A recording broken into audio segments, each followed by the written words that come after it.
ஆண்டவராக இயேசு கிறிஸ்துவின் நாமத்தில் என் அன்பின் வாழ்த்துக்கள். இந்த காலை வேளையிலையும் உங்களை சந்திப்பதில் நான் மகிழ்ச்சி அடைகிறேன். இன்றைக்கு நம்முடைய தியானத்திற்காக நாம் தெரிந்து கொள்கிற வேத வசனம் சங்கீதங்களின் புஸ்தகம் 33ஆம் சங்கீதம் 11ஆம் வசனம். கர்த்தருடைய ஆலோசனை நித்திய காலமாகவும் அவருடைய இருதயத்தின் நினைவுகள் தலைமுறை தலைமுறையாகவும் நிற்கும். கர்த்தருடைய ஆலோசனை நித்திய காலம், அவருடைய இருதயத்தின் நினைவுகள் தலைமுறை தலைமுறையாக நிற்கும். ஆண்டவருடைய ஆலோசனை நித்திய காலமான ஆலோசனை. ஆண்டவர் நமக்கு தரக்கூடிய ஆலோசனை கெட்டு போவதற்கல்ல, உயிர்மீட்சை அடைவதற்காக, அவமானப்படுத்துவதற்கல்ல, அவமானப்பட்ட நிலையிலிருந்து மேன்மைப்படுவதற்காக, வாழ்க்கையில விழுந்து போன நிலையிலிருந்து எழுந்து நிற்க பண்ணுகிறார் என்கிறதை காண்பிப்பதற்காக. நாம் பல வேளைகளில் ஆலோசனைக்காக தேடுகிறோம். மனிதரிடத்தில் சில ஆலோசனைகளை கேட்கிறோம். நாம் நினைத்திருக்கிற நினைவுகளுக்கு ஒத்து அந்த ஆலோசனை இருந்தால் அதை நாம் செயல்படுத்துகிறோம். அது ஒத்து இல்லை என்றால் அந்த ஆலோசனை நிராகரித்து விடுகிறோம். ஆனால் கர்த்தருடைய ஆலோசனை எப்படிப்பட்டதாம்? நித்திய காலமானது. அது யுகாயுக காலமாய் நம்மை வழிநடத்தக்கூடியதாய் இருக்கும். மனிதனுடைய ஆலோசனை அந்த நேரத்தில் நல்லதை போல தெரியும். ஆனால் அதற்குள்ள இருக்கிற தீமைகள் நமக்கு அறிய முடியாது. ஒரு சமயம் ஒரு பெரிய ரவுடி, அந்த மனிதன் தன்னுடைய ரவுடித்தனத்தினால அந்த பகுதியை ஆட்டி படைத்து கொண்டிருக்கிறவன். ஒரு நாள் ஒரு சின்ன பிரச்சனை, அந்த பிரச்சனைக்காக நாங்கள் அந்த மனிதனிடத்தில் போகிறோம். அந்த மனிதன் சொல்லுகிறான், நான் பார்த்து கொள்கிறேன் என்று. இந்த சம்பவம் நடந்த பொழுது எனக்கு 8-10 வயதுக்கு தான் நான் இருப்பேன். இயேசு என்றால் யார் என்று எங்களுக்கு தெரியாது. ஒரு பக்தி உள்ள இந்து குடும்பத்தில் வளர்க்கப்பட்டு, அப்படி வாழ்ந்து கொண்டு பக்தியாய் வளர்க்கப்பட்டு வந்த நிலை. அந்த நேரத்தில் ஒரு குறிப்பிட்ட பிரச்சனை, அந்த பிரச்சனைக்கு தீர்வுக்காக அந்த மனிதனிடத்துல போயிருக்கிறார். என் பெற்றோர் போன பொழுது நானும் போனேன். அந்த மனிதன் சில காரியங்களை சொல்லிவிட்டு நான் பார்த்து கொள்கிறேன் என்றெல்லாம் சொன்னார். ஆனால்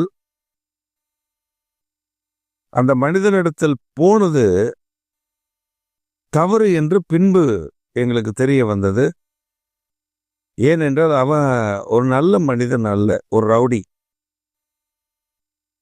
அவன் மிரட்டி ஜனங்களிடத்துல பணம் பறிக்கிற ஒரு காரியத்தையும் அவன் செய்து வந்தான். அதற்கு பின்பு அந்த மனிதனுடைய அந்த காரியம் தெரிய வர ஆரம்பித்தது. அவன் இந்த மாதிரி பஞ்சாயத்துக்கு வருகிறவர்களிடத்திலெல்லாம் ஒரு குறிப்பிட்ட அமௌண்ட்டை பெற்றுக்கொள்வது அவன் வாடிக்கையாக இருந்திருக்கிறது. ஸோ இது ஒரு பெரிய நஷ்டத்தை, ஒரு பெரிய பண குறைபாடை எங்கள் குடும்பத்தில் கட்டளையிட்ட. அதற்கு பின்பு அந்த பிரச்சனையும் தீரவில்லை. இந்த மனிதனிடத்தில் போவதையும் இந்த மனிதனிடத்தில் போன ஒரு முறையோடு நிறுத்தி கொண்டோம். அந்த கொஞ்சம் நஷ்டத்தோடு முடிவடைந்து விட்டது. அதற்கு பின்பு சில காலங்கள் கழித்து ரட்சிக்கப்பட்டோம். அந்த காலகட்டத்திற்கு பின்பு எங்கள் வாழ்க்கையில்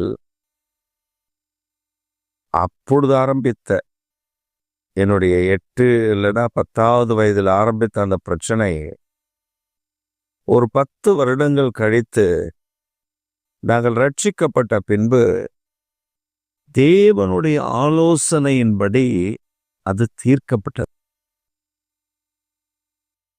அப்ப ஆண்டவருடைய ஆலோசனை நம்ம எவ்வளவு அழகாய் வழிநடத்துகிறது என்பதை மட்டும் நாம் கவனிக்க வேண்டும். கர்த்தருடைய ஆலோசனை சொல்லுகிறோம் என்று சிலர் சொல்லுவார்கள்.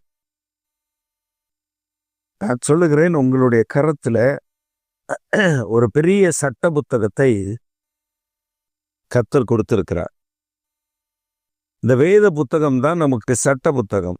இந்த சட்ட புத்தகத்தில் இல்லாத ஆலோசனை,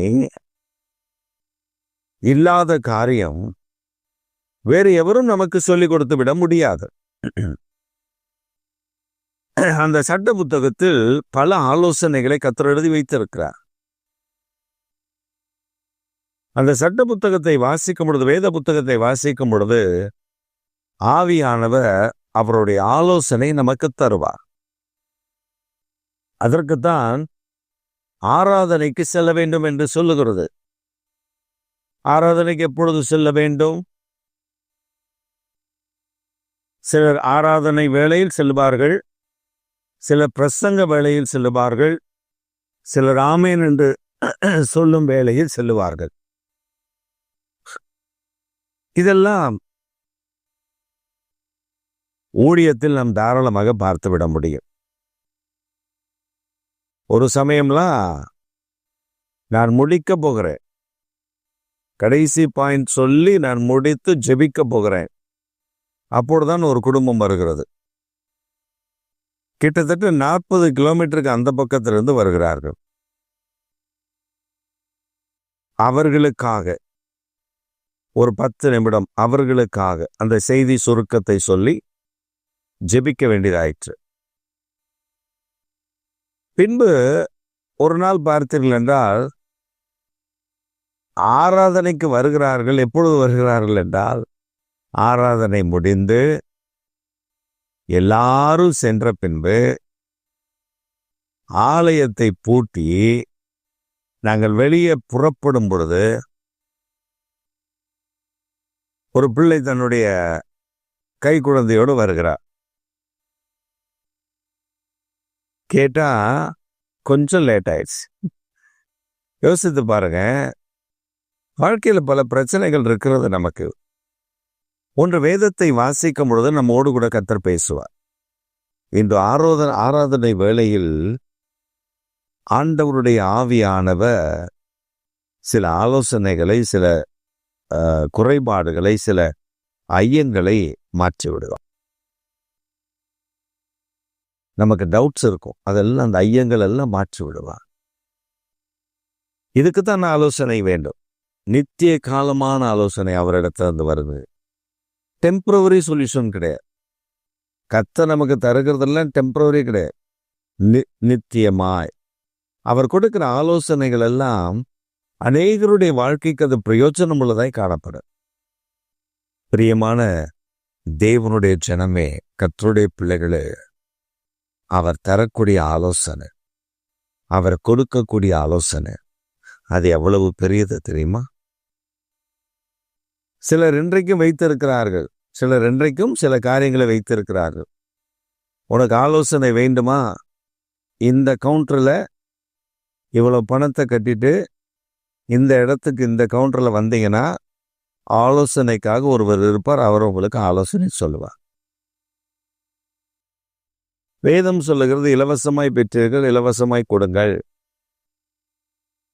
நீங்கள் உங்களுக்கு இலவசமாய் பெற்றீர்கள், அதை இலவசமாய் கொடுங்கள். ஆலோசனைக்கென்று ஒரு பணம், அங்கே போனால் இந்த ஆலோசனை கிடைக்கும் என்று சொல்லுகிறார்கள். ஆனால் நான் உங்களுக்கு ஒன்று சொல்லுகிறேன், வேதத்தில் நமக்கு வைத்திருக்கிற ஆலோசனை, நமக்காக உண்மையாய் ஜெபிக்கிற நம்முடைய மேய்ப்பர்களுடைய ஆலோசனை, அதை விட ஒரு ஆலோசனை நமக்கு மேன்மையானது இல்லை என்பதை நாம் புரிந்து கொள்ள வேண்டும். அப்பொழுது நம்முடைய வாழ்க்கை செழிப்படையும், துயரம் மாறும், பிரச்சனைகள் மாற்றப்படும். இந்த காலவேளையில கர்த்தர் உங்களுக்கு சொல்லுகிற ஒரு காரியம், அவரிடத்தில் ஆலோசனை உண்டு. அது நித்திய காலமான ஆலோசனை.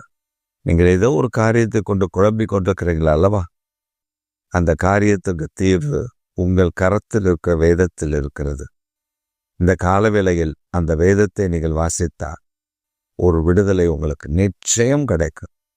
நீங்கள் 1000 பிரசங்கங்களை கேட்கலாம், அவைகள் கிடைக்காத தீர்வு நீ வைத்திருக்கிற வேதத்தில் இருக்கிறது. அந்த வேத வசனம் அந்த தீர்வை தரும்.